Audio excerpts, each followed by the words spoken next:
Welcome, everybody, to another episode of Growing Up Kayfabe. We are the YEET and NO YEET of wrestling podcast. We are the Yes and No of wrestling podcast. I'm your host, Joe, and normally with me, as always, is my co-host, Darnell. Taken by the Y at 6, this guy. Not much I can do. I mean, what does he want me to do? Is literally, it's 5, but it's 6, and they took him, and now I'm here just doing the show by myself. Darnell is not feeling too well, so he'll be fine, and he'll be back next week. But well wishes in the comments for the best co-host in the world, Darnell. Stay away from that strawberry lemonade. Guys, this is a special Vengeance Day episode. Vengeance. Where we will be talking about the past Vengeance Day PLE from NXT. And we'll also, since it's just me today, I'll just quickly go over the week after the fact. But let's start talking about Vengeance Day. Yet again, as always, every time, especially when they're by themselves. No, I won't say it's because it's more like especially when they're on the same day or week as a main card PLE, like a main show PLE. And it shows every time how good NXT is, like regularly, but especially when they get on those PLEs. It is crazy action, nonstop, high flying pace, action. The night starts out with the women's North American title. Let me just say something about something that happened. They're coming out, and they, for some reason, want to shoot over to the women that are going to be like the next contenders. Like they have a number one contenders match coming up, and two of them they go into the crowd with is Kaylani and Adonis's girl. And here's the thing about Lani. I hate that genuinely the driving force for her new tweener heel thing is they're like, oh, you've already faced me for the title and you lost. And she's like, yeah, but you never faced this Kalani. And it's like, yeah, you're wearing dark makeup and you're wearing all black. Is there much else that I'm missing here? Did you do anything? Are you credible in any other different way? Have you done anything recently that would say that you deserve a title shot besides bitch and moan? Now, that being said, Fallon Henley she has the whole world of help with her. Her two lackeys by the side, the rock star, JC Jane, and the other girl that they're always with. But JC Jane constantly helping out Fallon Henley. Gets a couple of good shots, good sells by Stephanie. Stephanie making the crowd happy with 10 fucking bumps with that head to the ground shit. Then, of course, Stephanie Valkyr hits an incredible Phoenix Splash and becomes your new Women's North American Champion. And that's great. That's pretty much exactly where that was going to go. I like that when Zarya came back, it was like this hint that maybe she would be it, but it's like, listen, we got Julia and we got Stephanie, and these were the deals. They will be champs. Okay? So that's your new champion. Deal with it. A shouts out to Fallon Henley, where I was reminded of when I first got into NXT. It was around when Fallon Henley was having a program with Tiffany Stratton. So it's kind of hard to really like Fallon Henley or pay attention to her that much, considering how good Tiffany Stratton was, obviously. But Fallon Henley's really great. Her character that she commits to, the way she yells when she does a hit, it's a very unique thing. And with time, I think that bitch is going to be rising up and hopefully not called up too soon, because we've seen what happens when that happens.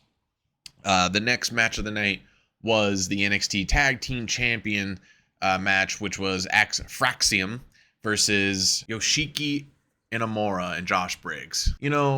Josh Briggs went over to New Japan. His whole thing was to be reinventing himself. He comes back with Yoshiki saying, I got a tag team partner. This is going to be my thing now. And I like anything Josh Briggs does. I think he's an incredible athlete, incredible wrestler. Really decent at selling the stories, especially when he's got a good one. So I like that he's still around and doing anything possible to stay on TV. The skull thing over his shoulder was a little weird, but I like it. I like innovation. And Yoshiki, man, he just steals the show. The little bouncing frog splash, the sumo stuff he does. It just shows that we need more and more of that. We can't just we can't fall back into this is the WWE style and these are the moves that we do and the move sets. It's we gotta keep changing it up. Contradicting to what I'm saying, it's at the same time, if you have that system and then you have these guys come and do these things, these wrestlers come do these other special moves that they've done, it does help them shine, a la, Sweet Chin Music. So, unfortunately, this was kind of like an everybody wins type thing, but Fraxion does win again. Super Fraxion has been in effect for quite some time. I really wanted Inamura to win this match just because he entertains me so much, as does Josh Briggs. I don't know. I don't know if this means I'll get... I honestly don't know who's the people to dethrone Fraxion. But it allows us to get into...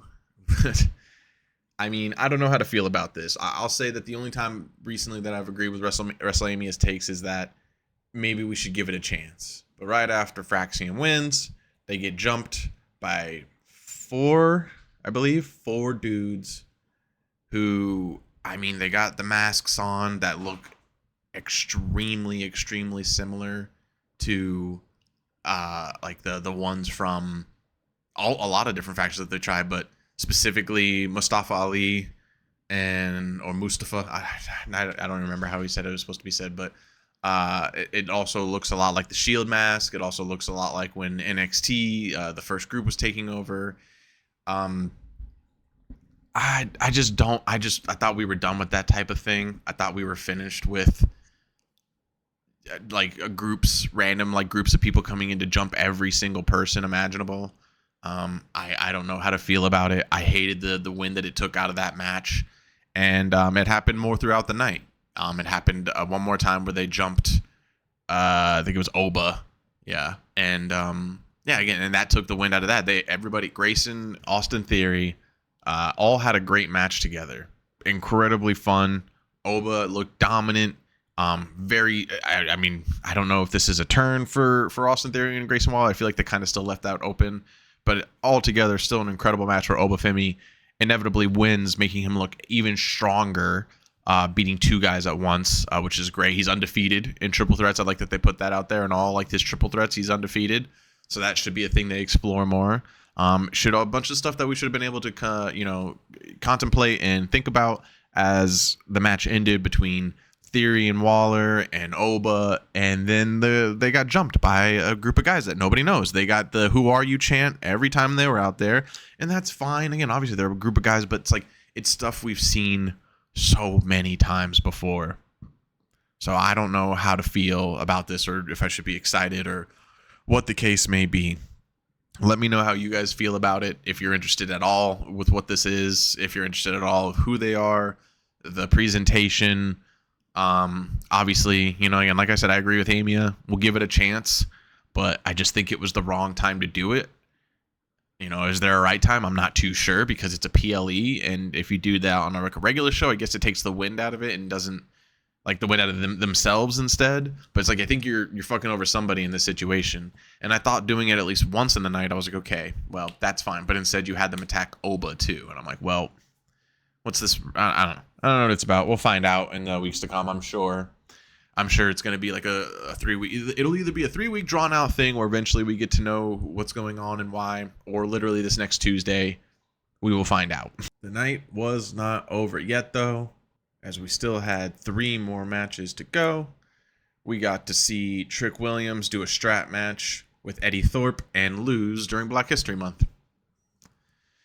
The writing for Trick is confusing to me. It has been for quite some time. You have this dude who, if you ask me, I don't know about anybody else, but I think this is the scenario that hasn't happened too much recently, but they are killing him with writing. He's taking unnecessary losses. He's doing all this hype up, and they're doing these things to make him seem really strong throughout the week, just to lose his most important matches. So I'm really not too sure why this had to happen. And also, does anybody know the difference in strap matches? Because we saw a strap match between Drew McIntyre and CM Punk, and they had to hit each post and yada, yada, yada, and all these rules. And then these dudes just beat the shit out of each other with a strap. So I don't know when we depict those rules, but either way, I wasn't really a fan of it. I don't like strap matches. I think that it's an unnecessary thing. The whole concept of them being tied together means almost nothing to us. It's just, you can only do so much with the strap itself. So, Eddie Thorpe, congrats, man. You get a win that made nobody happy.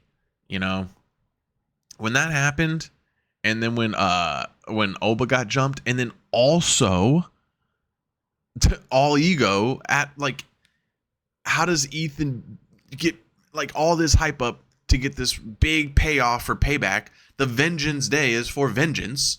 We're supposed to be seeing Javon Evans get vengeance on Ethan Page, and instead, Ethan Page wins. I don't get it. It's just questionable booking to me. How much longer do you want to go on a feud where Javon Evans is just because of this one incident? I don't. This should be done now. This should be done. This is a case of too much long-term writing, maybe. Because what's the payoff for Javon? He's gonna go to stand and deliver with Ethan Page and do another match? I don't know. I guess a no DQ. We'll have to find out. It was a great match overall, obviously.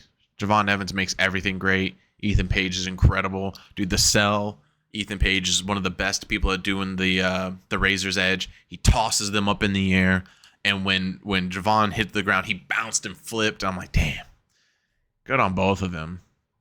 So, writing-wise, it upsets me. But overall, both of them doing great. Both of them doing great. But I need more smiles from Ethan Page. He can't be coming out here like, no. I need a smile with that. All right, and the night ended with the Fatal 4-Way Women's NXT Championship match. Banger. Obviously, everybody looked incredible. But I'm interested to know if Roxanne's outfit was inspired by Jordynn Grace's, because Jordynn Grace wore that same shit, but I'm sure somebody else had at some point as well. So I just felt like that's where I had seen it recently. But incredible. It's a great pick. Bayley being in there to be just essentially a ring general just really made sense at that point to have a spot filled, especially since they were kind of obviously going to go with Julia winning. We all know Roxanne's getting called up. Cora Jade's got, the stuff going on in TNA, where she can still do stuff over here, and she'll probably be in line soon for some kind of title shot. And then Bayley, obviously, but whoever you would have put in there might have just buried them. So it's probably just best to do Bayley. It makes sense in the end. At first I was like, this doesn't make any sense. Now it does. And that's why we wait. But overall, Julia does still win, retains the title. They go off air with Julia and Stephanie Valkyrie holding the title up in the middle of the ring. Jordynn Grace comes out. We hear the siren. Here she comes. Got the same music. Got the siren. Got the name. We're good to go. She gets in there, stares them both down. She taking all the belts. She's like, I want that one. I want that one. I'm going to go 1v2. I'm going to go 1v2 whoever the women's tag belts are, wherever they're at, and I'm going to bring them back here wearing all the belts. But let us not forget the best part of the entire night. The number one moment of the entire night. The return of Ariana Grace. As graceful as always. And then what does she grace us with? A Santino Marella.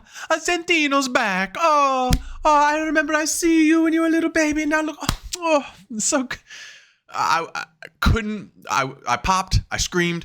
I got out of my chair. I couldn't believe it. I had to sit there and explain to Ian, who was watching with me. I'm like, he's the guy who fucking. And then he's like, oh, that guy. I'm like, yeah, oh, that guy. Yeah. Santina. Marella. Great. So happy to see him back. And that would wrap up the takes on Vengeance Day, the coverage of Vengeance Day, really. The takes come and go. But I just wanted to point out a couple things about Raw and SmackDown through this past week, and then we'll get out of here. And I got my handy dandy little notebook here, so I will just shoot through some of my talking points and maybe do a little talking on some of those as I go by, and then we'll get out of here. Yet again, everywhere he goes, Jey Uso has a 8 to 10 minute YEET session. So that's good, because that ain't stopping anytime soon, especially if we go into YEET Mania with that. Jey Uso also picks Gunther officially to be his WrestleMania match after Gunther threw off his fucking groove, hit that music at the very end. What was it? They were going to go for the one more time and it hits Gunther's music. I'm like, wow. Gunther's also my man because he hit a little kid with his leather jacket. I mean, he decked some kid with the leather jacket. He fucked him up. It was so funny. Got the Kathy and Rhea stare down. Hot.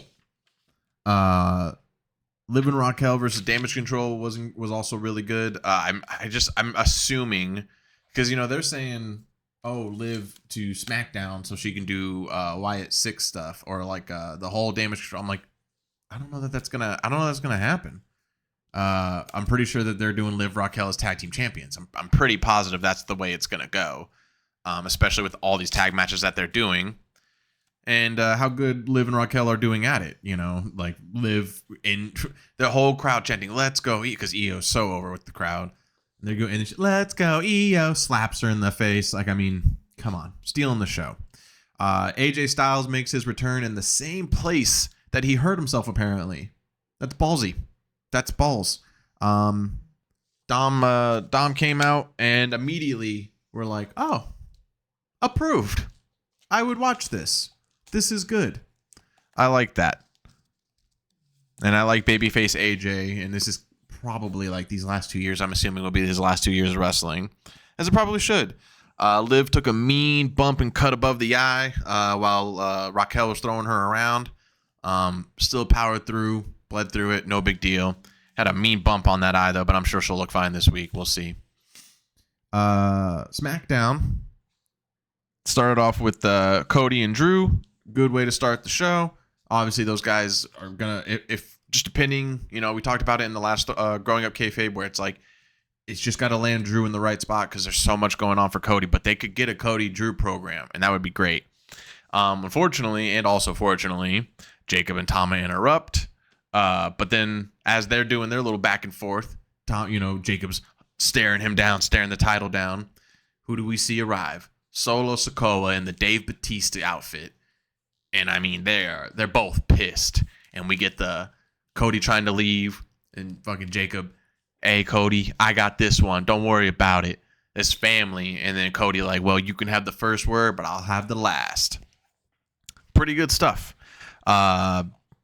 It's all bloodline, really, on Friday, where the next greatest segment was Jacob Fatu confronting Solo. And, Solo saying, I messed up. I let the family down. I let you down. Just simply like groveling, really, and letting him know that he's like, yeah, man, I don't know. I had to leave. I had to get better, and now I am better. And he hits Jacob with the, I love you, Jacob. And it's like, whoa, he said it, but Jacob didn't care. Jacob walked away. Oh, and then the camera zoomed into Tama Tonga at the end of that, and the whole crowd went, yeah. Just because. The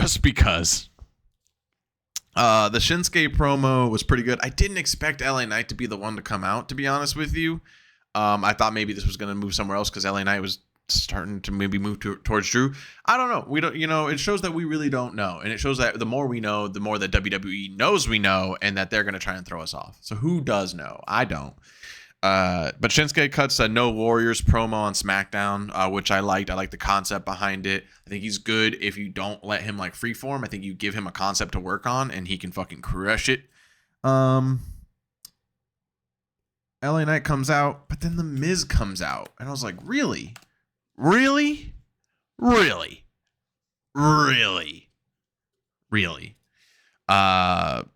Just sucks the air out of the room, to be honest with you. That it was a genuine moment where, as much as I personally respect The Miz, you could feel the room be like, man, even though we didn't expect this LA Knight Shinsuke thing to go on, this is okay.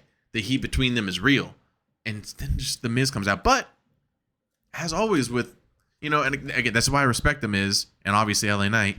They made fireworks. They got real disrespectful with each other. I mean, I didn't write any of the shit that they said down because I was like sitting there going like, I can't believe they're saying this shit to each other. What was it? Yeah. Miz comes out and he's like, hey, you guys are still falling for that shtick. And I'm like, damn, bro. And, he talks about how he thought that he was going to be a, flash in the pan kind of guy. And you guys are still out here singing his dumb stuff because you guys are dumb, insulting the crowd. And then, LA Knight talks about how Miz just boasts about his record, but nobody gives a shit about it. And I was like, dang, bro, we were getting so serious, man. To the point where it's like, I don't know if LA Knight just like forgot what he was going to say or he was so mad, but that point where he just goes, dude, have you ever met you? Dude, you suck. I'm like, man, I don't know. Because The Miz was getting real good. Like, he's really, really good. People forget that. Like, especially on the mic.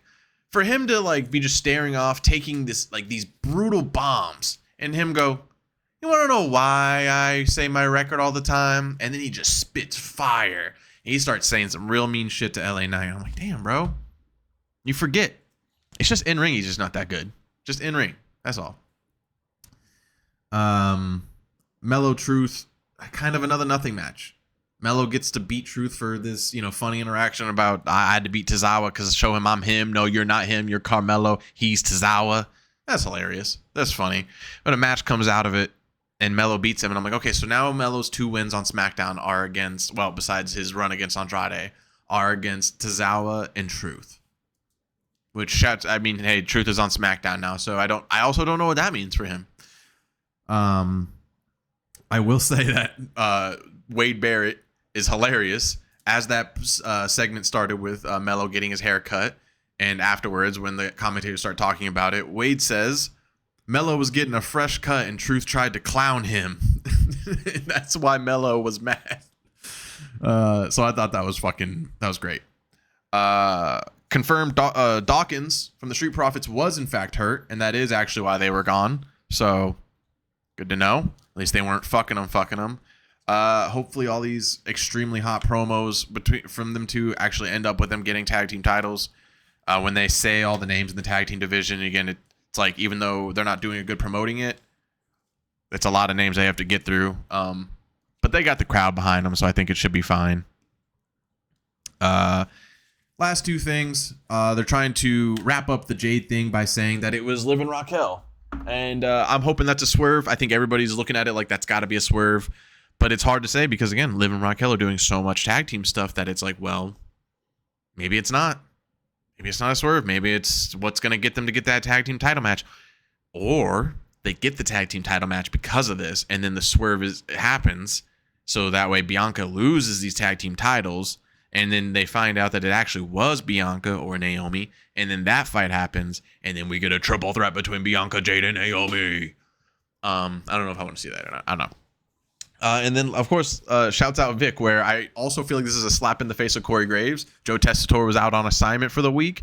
They put in Vic from NXT, which is great. Everybody loves Vic, and goddamn did he do good. But it feels like that should have been a moment for Corey to be on there. It feels like it's Corey Graves, kind of like where he was already at. Why wouldn't you just put him there for the night? Who knows? Maybe Corey couldn't make it out there. Who knows? But it was just an interesting call to me. But I was very happy to see Vic Joseph on the mic with Wade Barrett, and they crushed it. But overall, extremely happy with the week. Extremely happy with Vengeance Day. Let us know what you guys think down below in the comments. Hit the like button. Subscribe to the YouTube channel. It's free. I appreciate it. Subscribe to our Twitches. Subscribe to everything you can down below. Get active with us on some wrestling talk, and we'll see you next week. Bye, guys.